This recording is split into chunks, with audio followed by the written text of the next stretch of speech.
Hi, YouTube. Hi, guys, going live. And let me make sure I have the sound down here. And hi, TikTok. Good morning. Good to see you guys today.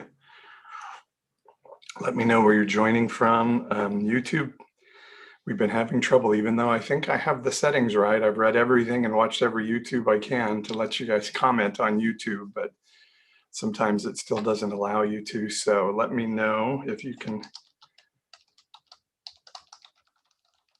comment. I'll even type it in as we get started. Hi, USA Rue. Yeah, so we're going to do our Bible talk today. And hi, Palo Alto. Good to see you. Why is your what is USA? Is it USA Rue? What does that mean? Or I'd love to know what your name means. So yeah, we're going to do our Pastor Paul's Bible talk today. I was calling it Bible chat, and my wife came up with the brilliant idea of Bible talk, T-O-K. And maybe if we give homage to TikTok, they'll stop shadow banning me. So we're still waiting for that. So I'm going to assume you guys on YouTube can't comment again because I'm not seeing any comments. So Rue is your name, R-O-U-X. Is it Rue? Yeah, that's really cool. Hi, Michigan. And you guys can hear me okay? I live in the USA. USA Rue. All right, makes sense. All right, we're going to let people join for a bit, maybe a little bit of a different Bible talk today because I'm at a little bit of a different place today. South African born. Okay, cool. Cool. At the bottom of the screen, guys, there's a little box with a question mark on it on TikTok. I'm talking, and so you guys can put your questions in there. If you put your comments in the comment string, they just keep rolling by and I may miss them. But you can put questions, and I want questions, not comments, in the question box. I'll come back and answer your questions in a bit, and we maybe just be in more of a conversation than my Bible teaching today. My daddy was a priest. You remind me of him. Oh, thank you. Thank you. Yeah, so I'm in a little bit of a different place today because, hi, Carol from Fresno. Good to see you. One of the things I always want to do is be authentic and real, and so our Bible talk today was scheduled as I'm going through Matthew. Sorry, I just hate, look, my hair looks terrible. It's time for a haircut. I've pledged to be honest and authentic, and I'm in a different place because there's several things that happen. I won't go bore you with all of them, but one of them is our son, who has had some injury issues in baseball. He's a really good baseball player, and so he hasn't been able to play because of COVID. And then he had some hip surgery. We found out he had some hip issues, and it's just been a really tough time for him because he's not been able to play baseball, which he loves to do.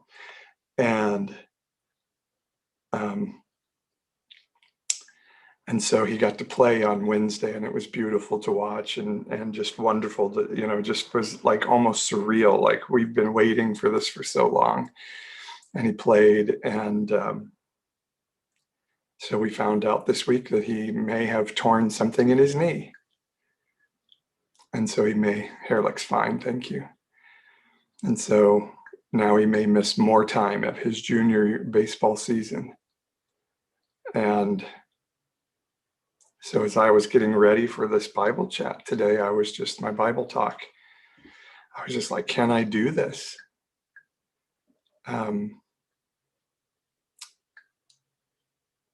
Really sad. Maybe a little bit mad at God. I've pastored for years and told people that God heals. So what do we do when life comes at us and we start to say, okay, God, I've been teaching people that you heal, and Our son has gone through a lot of injury problems in his baseball career. And sorry, I just kicked the thing that caused camera to jostle a little bit there.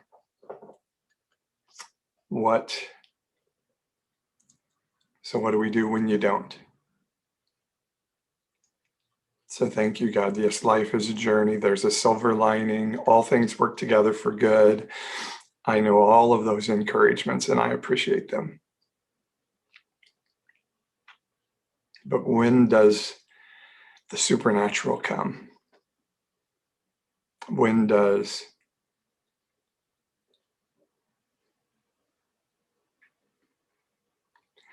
is it time that you don't have to just buck up and take it again? And, or is it, I don't have enough faith, or I am too sinful in my life,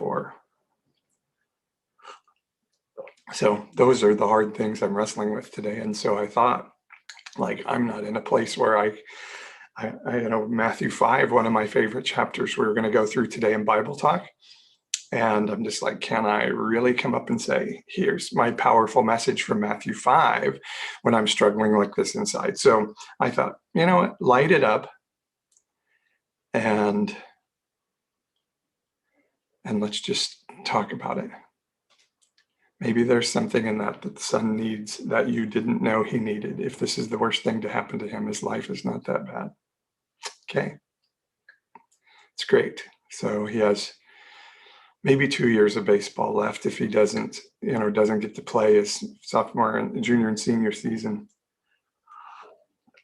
Then he may not ever be able to play again. And yeah, I understand there are people with worse lives. I get it. So I just have to be happy. Okay, good. Yeah, stage 4 colon cancer. It's high school. So maybe I'll just go on and teach.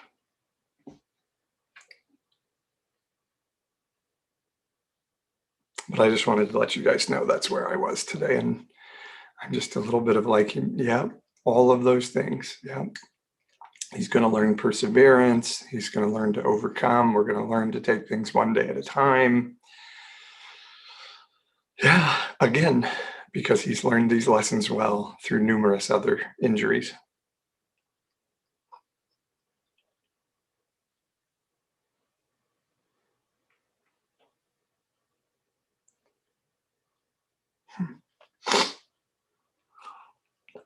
So I thought I would share real.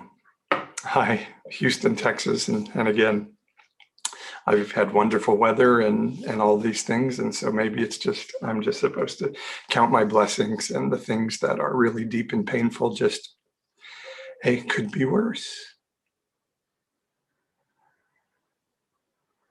Thank you for showing honest feelings. I see you and honor you in this moment. I am so sorry. Yeah, I thought maybe I could light it up and share this with you guys. It is.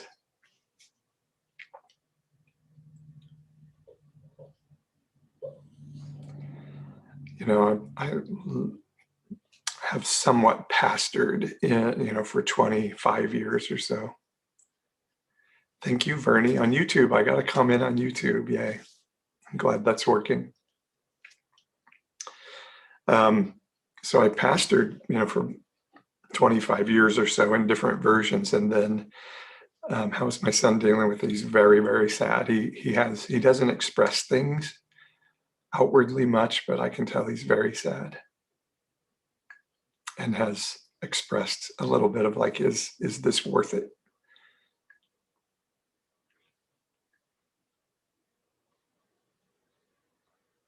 Yeah, bad things just happen. It's true.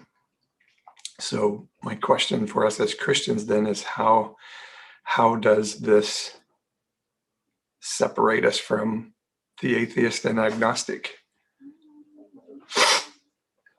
The situation is just, our son has been injured and had to have surgery and waiting to play ball, and now there's another injury. So, and I'm just wondering why God doesn't heal. because I've taught for years that he would heal. And so, yeah, I'm processing that through a little bit. Honor your grief. Got to go through, can't go around. Thank you, guys. One thing I need is somebody to moderate. Are any of my usual guys on here? Hi. Do you host Sunday service? Yes, we do.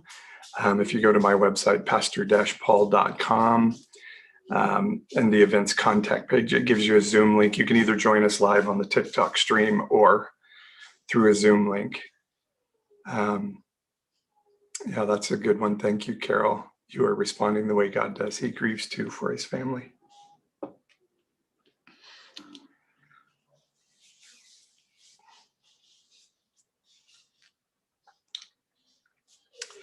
Yeah, he does.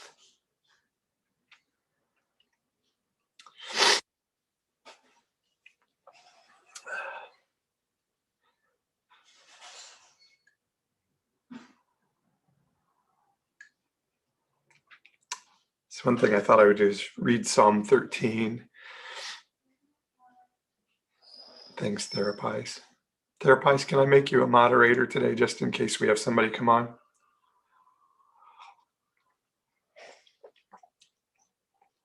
And I'll do it, and you can accept or not accept the responsibility. So I've decided to have moderators now, because sometimes we have our angry Christian folks come on and they just want to start like slamming people. And a couple of weeks ago, it kind of made the group unsafe. And one thing we want more than anything else is for people to be safe. Thanks, Rosie. Rosie, I'm going to make you a moderator. Hey, Jeremy. Oh, shoot. There we go. Rosie, you're a moderator now. So yeah, I'm just kind of walking through some of this pain of what do we do when we tell people and preach that God heals and he doesn't. So love your thoughts and comments on that. If you have a question you want me to deal with later in the program, you can put it in the question box at the bottom. Maybe this is a sign that baseball is not the direction his life should be going right now.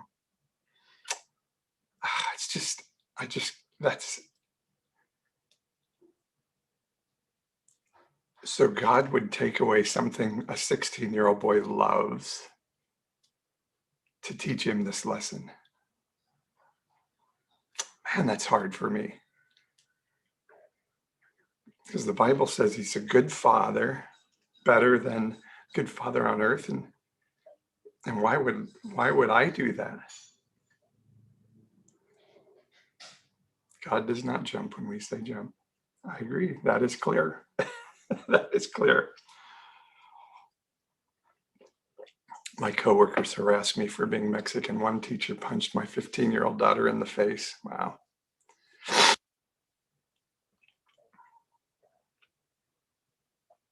I'm a biology teacher. Well, thank you guys for letting me share that. I won't sit here and grovel all day in front of you, but it's also a reason to look at all the other things we love. Yeah. Thank you guys for all those inputs and you know, sort of at a place where I've been doing this for so long that it's like, all right, I know all those answers. And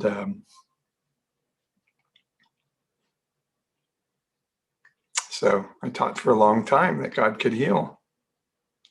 So I'd sure like for him to show me. So yeah.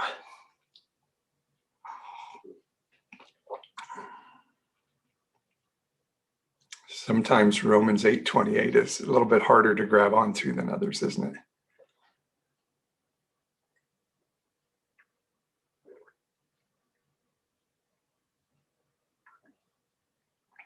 Yeah, I guess I wonder if God wouldn't have a better way to show a lesson than to cause pain. I really have a hard time with that theology. So anyway, I think the Bible does give us a hint sort of how we walk through things. And certainly my friend Kristen is here and she knows pain like I can't even imagine. And okay, Kristen, you're already a moderator. So good to see you. It is not a lesson. Okay, thank you. I agree. I don't think that is, but it definitely rattles belief to say, well, then if God can heal it, why doesn't he? Where are you, Lord God of Elijah, right?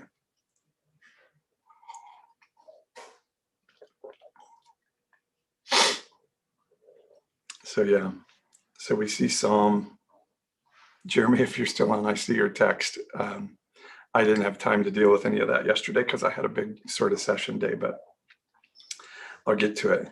Psalm 13, David wrote, "Hi, Southern Drawl Jackass, my friend Andy. Good to see you." Can somebody type in for Kristen and the gang kind of what we're talking about? So Psalm 13, David writes to the choir master, a psalm of David. "How long will you forget me forever? How long, O Lord, will you forget me forever? How long will you hide your face from me? How long must I take counsel in my soul and have sorrow in my heart all the day? How long shall my enemy be exalted over me? Consider and answer me, O Lord, my light. Light up my eyes, lest I sleep the sleep of death, lest my enemy say, I have prevailed over him. Lest my foes rejoice because I am shaken. But I have trusted in your steadfast love. My heart shall rejoice in your salvation. I will sing to the Lord because he has dealt bountifully for me." So this is what many of you are saying. I think Psalm 13 is a great example of we feel our pain and we go deep into that pain and say, this really hurts and this sucks, God. And then we come around to, but I have trusted in your steadfast love. My heart shall rejoice in your salvation. I will sing to the Lord because he has dealt bountifully with me. Yeah, thank you for sharing that, guys. And it's not just an injury. It's the kid has had to battle back again and again and again and again. And then COVID sort of took out the whole sophomore year. And that was really painful for my son. And so now we have another injury. And so it's kind of like, what the? So I'm just in a WTF God moment today. And so I was telling people earlier, if you're just joining us, and thanks for all of you that are here, and let me know where you're joining from on YouTube, you guys too. Bernie is over there watching.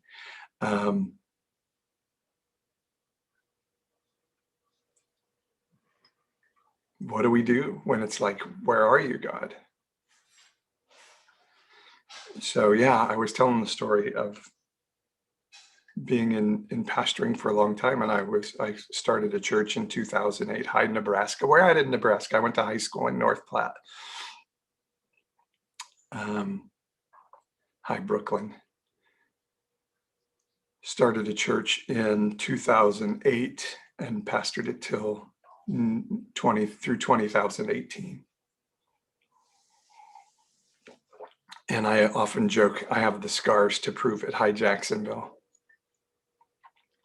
Literally, I have the scars to prove it, which is a whole nother story. I'll tell you that another day. But I have a saying that there is no cruel like Christian cruel. Nobody can be cruel like Christians can be cruel. And so I think there's been a little bit this week for a number of reasons, and not just my son. Hi, Alma, Nebraska. Yeah, I know where it is. Prayer request for the less fortunate in Texas. Yeah, there's always that. We can be in a more difficult place, huh? But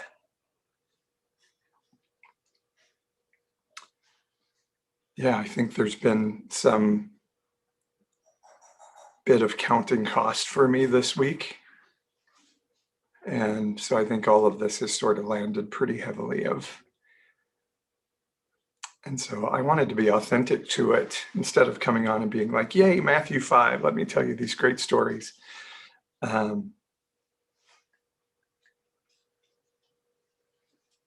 just come on and be honest that it was a little bit of a heavy day and a little bit of me saying, okay, God, how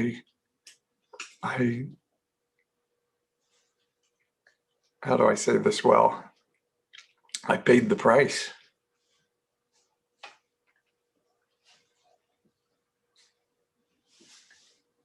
And I'm asking you to come and help. All right, guys.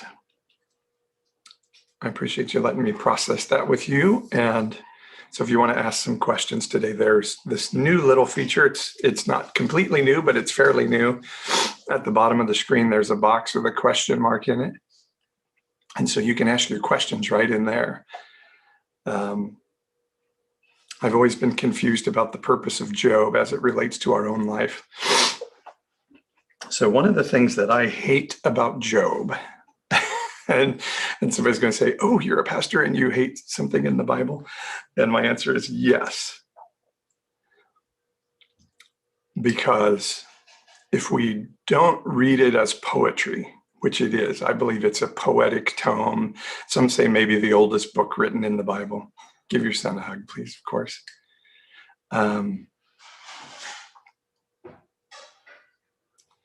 If we believe that every day, hi, Southern Maine on YouTube, I see you there, Diane. Thank you for joining.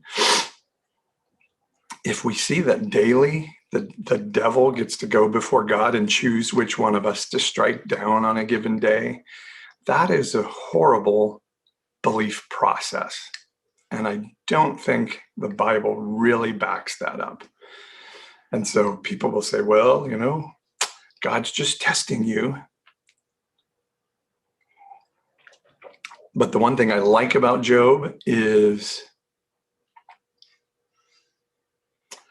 if you don't have that question mark at the bottom, it may be that you need to update your app. Because it didn't appear on mine until I updated the app. So that could be that question mark isn't there. You could type in a comment and ask somebody to put it in the question box for you. If you go to the end of Job, Job has his friends, one named Elihu, and these other guys who are pontificate to him about God is this, God is this, God is this. And then in the last chapter, God says to Job, like, hey, Job, I want you to pray for your friends because I'm really ticked off at how they represented me. Let me see if I can find that passage. And it's maybe my favorite part of Job is Job had these wonderful friends saying, hey, maybe if you hadn't sinned, maybe if you hadn't done this, maybe if it wasn't that, maybe God is doing this to you. And let me see if I can find it. Oh, I hope I can. And I love the conversation God has with Job of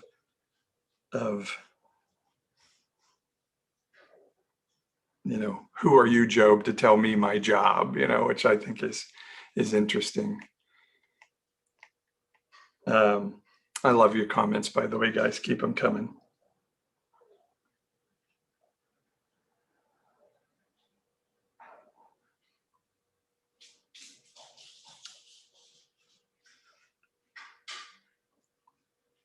Mm-hmm. Yeah, the one great thing in Job 42 is he said, I had ears that have heard of you, but now my eyes have seen, coming through it all.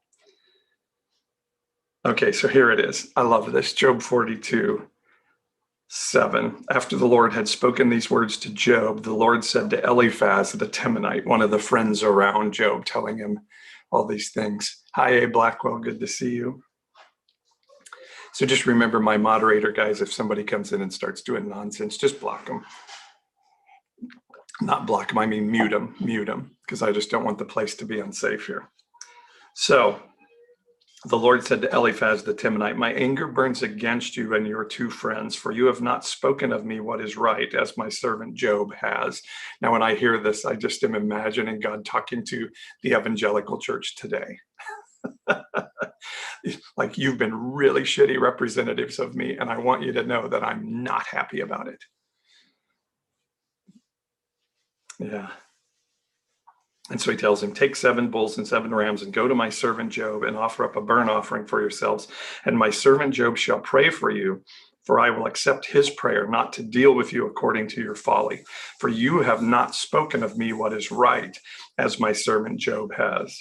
So Eliphaz the Temanite and Bildad the Shuhite and Zophar the Naamathite went and did what the Lord had told them, and the Lord accepted Job's prayer. So basically, God says to these guys around Job, like, hey, your representation of who I am was completely off, and I'm really unhappy about it. And here's your out. If Job prays for you, I'll accept Job's prayer for you. Otherwise, I am flipping pissed off. So, yeah, sometimes I think our misrepresentation of God, and particularly as the evangelical church, does not make God very happy. All right, let me see what your questions are here.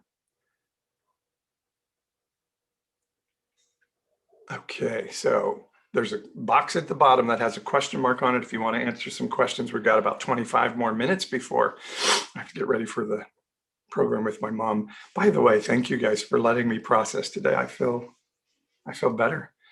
I'm sorry we didn't get to Matthew 5. And one of the reasons I didn't want to do Matthew 5 today, when I was feeling this sort of struggle in me, was it's one of the best chapters in the Bible, one of the very best, one of my favorites today, because it totally indicts the evangelical church. Oh, by the way, I wanted to let you guys know I've been part of a group that's writing a letter. You may have seen a couple of my TikTok videos, and those will be coming more this week, of a group of evangelical leaders who are writing an open letter to the evangelical church and saying, okay, we demanded our Muslim friends denounce 9/11.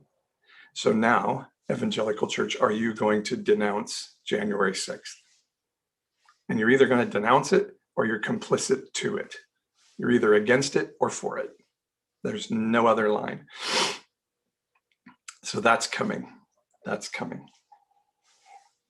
Okay, again, put a question in the question box. So Kristen asked, did you see Max Lucado apologize to LGBTQ? I saw it. I didn't get a chance to look in it too deeply. Kristen, what did he say? I don't know if you have room to type it all in. Maybe, let me see if I can look it up, because that's big and I do want to know about that. So thank you for passing that along, because I think it's time. It's time for the church to apologize for our right-wing politics, which includes being anti-homosexual. And this is one where I think how God talked to these guys in Job, he would talk to the evangelical church today and say, you better ask these guys to pray for you, because I'm really angry with them against you. So let me see. Max Lucado, let's see, this is an Episcopal News Service.org. Max Lucado apologized for past comments on homosexuality. The church needs to accept that we have hurt. Kristen says, okay. Sometimes we forget Jesus said, if you offend one of my least ones, it would be better to have a millstone tied around your neck. That's right. That's what I keep saying to the church. Like, if we're so great. Thanks, Diane. She says, glad you're feeling better. Yeah, I think I got to process something through there a little bit.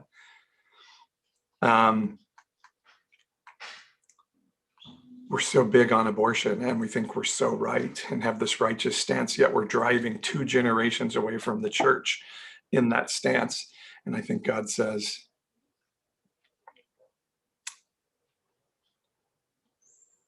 if you keep these little children from coming to me, it would be better for you to have a big rock tied around your neck and jump into the ocean.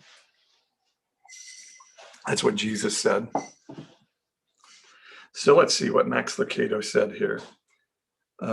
He apologized in a letter to Washington National Cathedral after his invitation to preach, sparked outrage over his past statements about homosexuality and same-sex. Okay, so I'm glad he did the apology. I'm a little disappointed that it came after he lost a gig. Evangelicals have him on a pedestal, so I was excited to see it. Okay, Kristen, I'll celebrate with you, but why does it have to come after losing a gig? Why couldn't it just come? Diane on YouTube says, my gay son is named Matthew. I'm sure that makes my right-winged relatives cringe. Yeah, we just were taught that. So evangelicalism has this cherry pick ability of the Old Testament. And again, there's a question box down there, guys, if you want to ask any questions at the bottom of the screen, that little box with the question mark in it.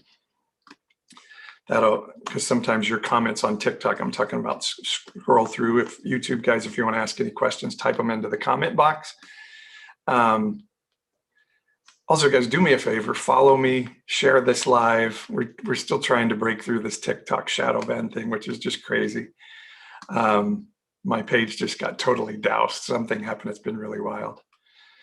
It's been really hard lately believing when I'm watching kids in ICE detention centers crying. Kristen says, listen, you take what you get sometimes. It's still his words. You're right. You're right. But I'm looking forward to the day when evangelical leaders will just stand up and do the right thing and not wait till it costs them before they do so. But maybe that's just human nature. Lucado, now this is interesting, said that he still believes in, quote, the traditional biblical understanding of marriage, unquote, but now regrets the words he used in a 2004 sermon and article. Critics have condemned his comparison of same-sex marriage to legalized polygamy, bestiality, and incest in his suggestion that homosexuality is something that can be changed by pastoral care. I now see that in that sermon, I was disrespectful, I was hurtful, I was wounded. Okay, so here's the problem, though. If you say, I still hold to the traditional view of marriage, that you who asked the question about the online ministry, can you put that in the question box so I can come back to it? If we're still saying I have the traditional view of marriage, then again, we're still saying, but you're still an other, an other, not another, but an other. We're still saying you're not quite as good, and we're missing.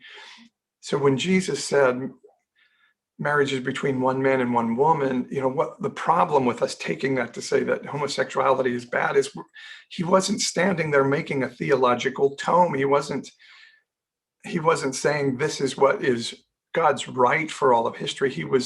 What he was doing was taking the scriptures of the men that were standing in front of him to prove a point that they were wrong about how they applied law to people. And if Jesus was saying you're either marriage is between one man and a woman or you're going to hell, which is that's the ultimate thing, right? We can tell gay people they're bad because we love them enough to keep them from going to hell. If only believing in that manner of marriage or you go to hell, then I'm sorry, but it just disregards that King David didn't agree with that. King David had multiple wives, and God never said, David, you're going to have to repent of that or you're going to go to hell. And the Bible tells us that David had a young virgin in bed with him on his deathbed to keep him warm. So the point is, God understands, even Jesus even said in that passage, then God hates divorce because it is the disillusion of his promise. Marriage was to represent God's promise that he would never leave us or never forsake us. But he said, and so God hates divorce, but he understands who you are. So he made this allowance through Moses. But even that, so what he's telling them then is even that was a breaking of God's covenant with humanity. The whole point of what Jesus was saying is like, if the way you live is based on your rules, I can come up with rules all day that'll tell you you're wrong. You're never going to be good enough. by the rules. And so God just wants to have relationship with you without the rules, is the whole of everything he was saying. And we take it and go, oh, what Jesus was saying is those rules don't matter anymore. These are the new rules. And so, like I was saying, Christians, we cherry pick the Old Testament and we use it when it fits our narrative. And then when it comes against our narrative and we say, oh, so you don't eat shrimp because it's sin to eat shrimp? They're like, oh, that's Old Testament. That's not for us. But the whole belief on homosexuality is like Sodom proves that God hates homosexuality. And then we can take these 3 other verses in the New Testament and create our theology and completely ignore that Jesus himself said God hates divorce. And we can make peace with heterosexual sin, but not homosexual sin. Yeah. So the point is,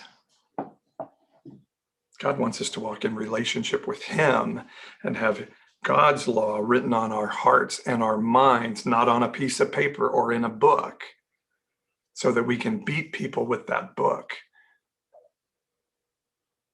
But he says, come be in relationship with me and we'll walk these things through together. So, Diane, God loves Matthew. Are we in a time of separation of wheat from chaff? Do you have an online ministry away from TikTok? Yes, I do. If you go to my website, you go to pastor-paul.com, it'll take you to my podcast website. And we did some really exciting planning this week for what the future will look like to kind of conglomerate all my stuff together. So yeah, go to pastor-paul.com and it'll take you. And if you go to the events contact page, you can contact me directly, or you can DM through TikTok or send me a message through YouTube.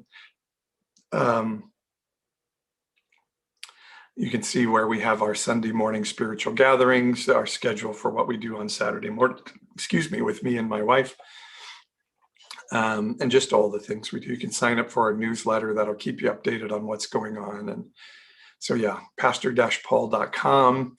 And we do a spiritual gathering where we share life and we take communion together on Sunday morning. And so we'd love to have you join. And yeah, if you need like somebody to talk with, I have people that love to do that. So are we in a time of separation of wheat from chaff? Well, I'm not, I guess I would need to know more of how you interpret separating wheat from chaff. I do think we're in a time where God is requiring us to make a decision of which side we're on. The time of the white moderate is going away.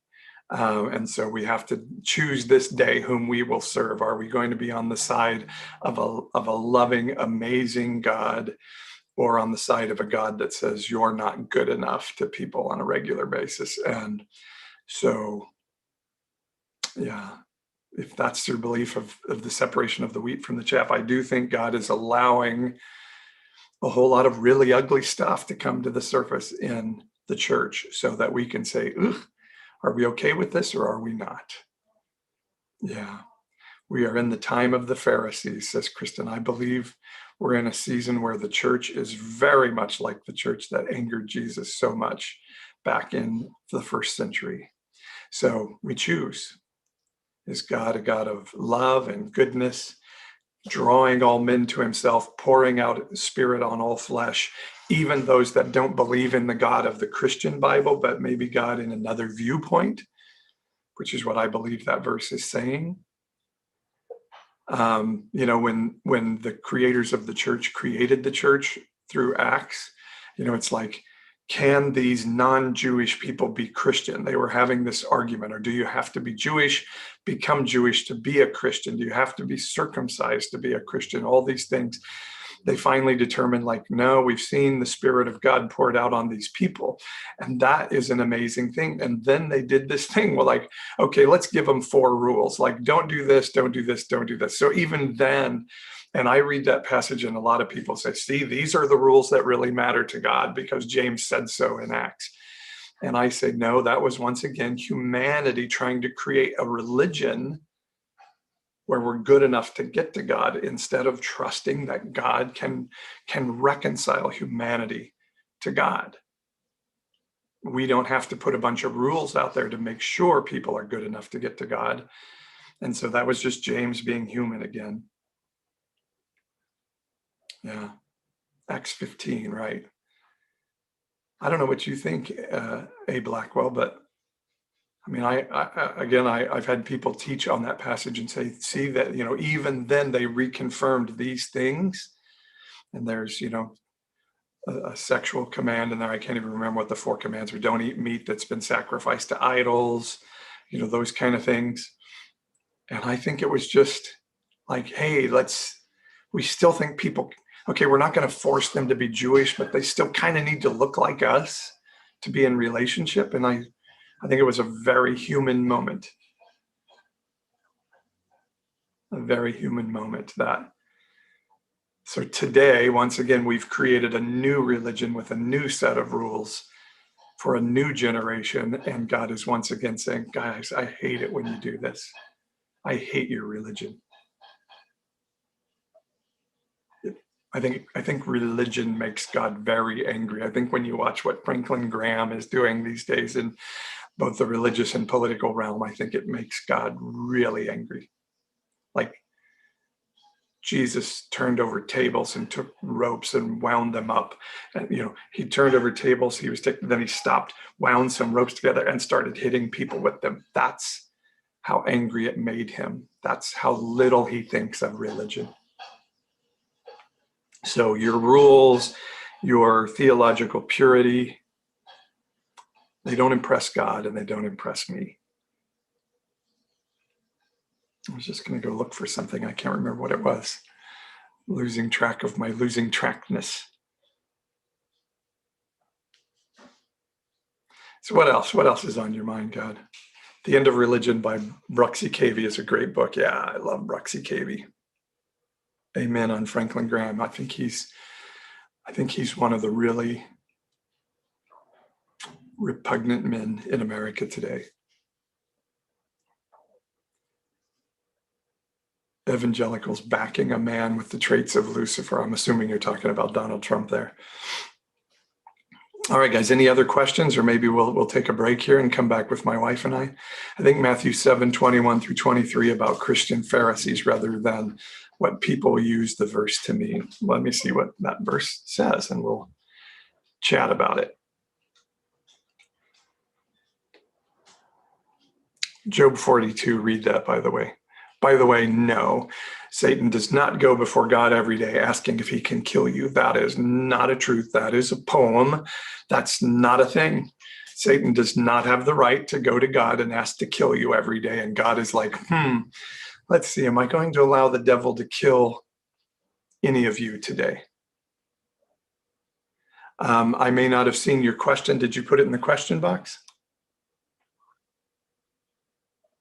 I think I've answered every question in the question box. Did you see my question? What in need to hear? I don't think I did see your question. You're going to have to type it in the question box again. What in need? Hi, April Joy. April A. Joy, my good friend. You got to go see her page. She just popped up in the comments there. Amazing TikTok creator. And she and I and Pastor Jeremy from Oklahoma are doing a page together called Evangelicalish and a live stream. And I missed this week because of baseball. And April, I may not miss next week because my son has an injury now, but we're hoping that he will recover or be healed and it'll be okay. Diane on YouTube says, thinking about evangelicals making God angry brings me great joy. Me too. But yeah, go April A. Joy. Go see her page on TikTok. What was I doing? Matthew 7. I'm all over the place today, guys. I'm sorry. What was that passage again you sent to me? Matthew 7:21 through 23. I should have the whole Bible memorized by now. Not everyone who says to me, Lord, Lord, will enter the kingdom of heaven, but the one who does the will of the Father who is in heaven. On that day, many will say to me, Lord, Lord, did we not prophesy in your name and cast out demons in your name and do many mighty works in your name? And then I will declare to them, I never knew you. Depart from me, you workers of lawlessness. Yeah. I like that you guys like April. Yeah, I think there's a whole lot of people that think they're doing God's work in America today that are going to be stunned to find out that God is not pleased. Not pleased. It is refreshing to hear I'm not the only one who questions today's evangelical teachings. Thanks, April, for that. Sorry to hear about your son's injury, praying for him. Curious, what do you mean by that? What do I mean by what? I'm sorry, what in need? I see you. You say, did you see my question? You say yes, and you say curious, what do you mean by that? But I'm not sure what you're asking me, what that is. So I need your help. So yeah. Oh, Kristen says it's funny, evangelicals have used that verse against me. Yeah, but I think it is, almost always when Jesus is talking about somebody not inheriting the kingdom of heaven, almost invariably, and I hate to say always because I'm sure there's some exception, but almost always I can say with great certainty, he is talking about religious people.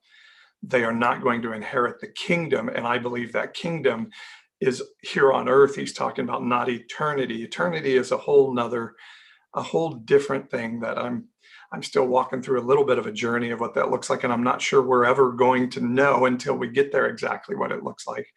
But the thing is, almost always the things that evangelicals use to point to sin of sinners is actually Jesus pointing at them. Okay, so Coco Ashley says, please, I'm in Texas and want to make sense of all this pain and death.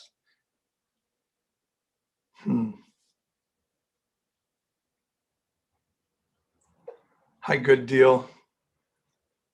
So how do we make sense of what's happening in Texas?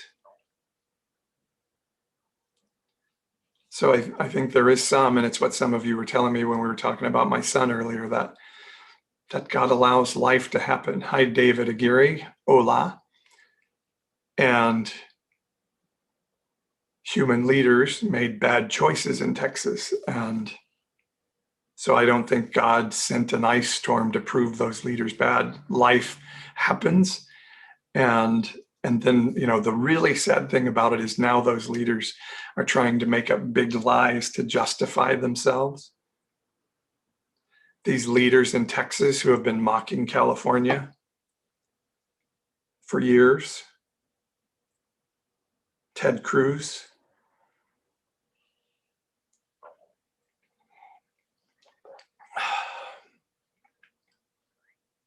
So that's not to make fun of Texas. And what I love is when Texas had trouble, what did the president do? He didn't say, oh, that's a state with a Republican governor and I'm a Democratic president, so they're going to have to really be nice to me. Remember, like the last freaking president did? Oh, if you're a red state, you're going to have to be really nice to me for me to get FEMA to help you. What bullshit, huh? And that's the Christian president? And the demon president that we all hate is like, here are Texas leaders demonizing me and my party, but we're going to do what's right. Hey, let's get you the generators you need. Let's take care because you're Americans and I'm going to take care of you. I wish, Christians, that you would see that stuff, that we had a president of the United States saying, those governors are going to have to be nice to me for me to help the states in the middle of COVID. Boy, you think something that makes God angry. Whew. I shudder to think what that looks like when coming face to face with God. Okay, so what I need to hear. Did you see my question? What I need to hear, I'm sorry, I have not seen your question.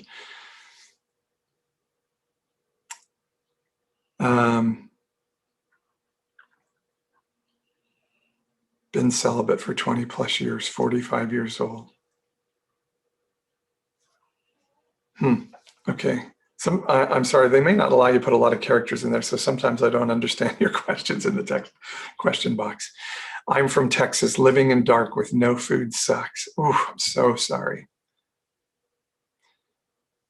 That statement infuriated me. He was so egocentric. Yeah, a president that would say you have to be nice to me and tell me thank you for me to help American people is just beyond the pale. That is not a person worthy of being of note, and certainly not worthy of being in public office. Thank you, Pastor Paul, April, and Jeremy for starting Evangelicalish.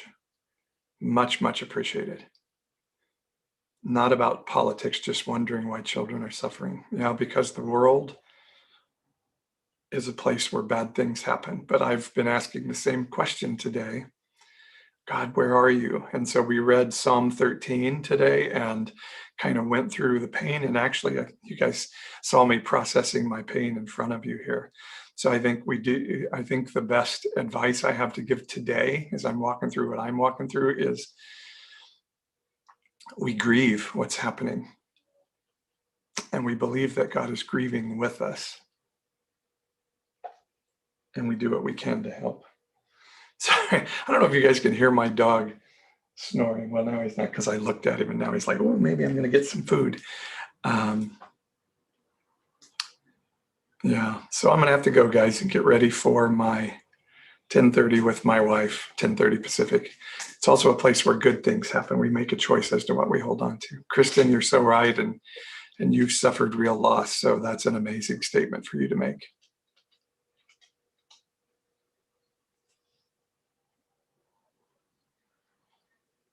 Okay, guys, I'm going to let you go. Sorry I wasn't at the top of my game today, but I think we did some wonderful processing together. So yeah, if you want to join us tomorrow morning, we live stream a spiritual gathering here at 10 o'clock Pacific on TikTok, or you can join us in the Zoom room live. So you can go to pastor-paul.com, go to the events contact page, and it has the link for the Zoom room. So I'd love for you to join. All right, my wife and I will be back in about a half an hour. Love you guys.